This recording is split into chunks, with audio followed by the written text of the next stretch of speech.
હું ડૉક્ટર હરીશ અમૃતલાલ પટેલ અમદાવાદથી અહીં સોમનાથ દાદાના દર્શન માટે અહીં આવેલો છું.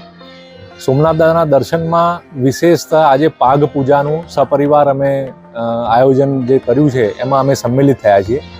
પાગ પૂજામાં સવિશેષ વાત એવી છે કે પાગ પૂજામાં માત્ર આપણે ભગવાન જે આપણા ઈષ્ટદેવ છે ભગવાન સોમનાથ દાદા એમની તો પૂજાનું મહત્ત્વ છે જ, એની સાથે સાથે પાગ પૂજામાં જે પાગની અંદર જે સાડી અને એની અંદર જે ભગવાનનું વસ્ત્ર એ બંનેનું જે સંમિલિત કરવામાં આવે છે એનો પણ ઉપયોગ પૂજા કર્યા પછી દરિદ્ર નારાયણની સેવામાં કરવામાં આવે છે. એ બહુ જ મને ખૂબ ગમી ગયો આ વિષય. અને આ આપણા આદરણીય પ્રધાનમંત્રી શ્રી નરેન્દ્ર મોદી સાહેબે આ સૂચન એમના અધ્યક્ષ બન્યા પછી કરેલું છે. એ ખૂબ જ મહત્ત્વની વાત છે. અને છેલ્લા 2 વર્ષમાં જેવી રીતે હું આ પાગ પૂજાનું મહત્ત્વ કહ્યું છે એવી રીતે જ્યારે બિલ્વપત્રને બધું જે ચડાવવામાં આવે છે ભગવાનને એનું પણ રિસાયકલ કરવામાં આવે છે.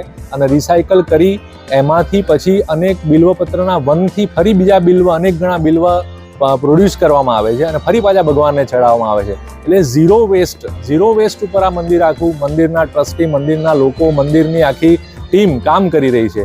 એ ખરેખર અકલ્પનીય, અદ્ભુત છે. અને આખા વિશ્વમાં હું એવું માનું છું કે આ એક એવું ઉદાહરણ છે કે જે દરેક આખા ભારતના કે આખા વિશ્વના તમામ હિન્દુ મંદિરોએ આને ફોલો કરવું જોઈએ એવી મારી સવિશેષ વિનંતી છે.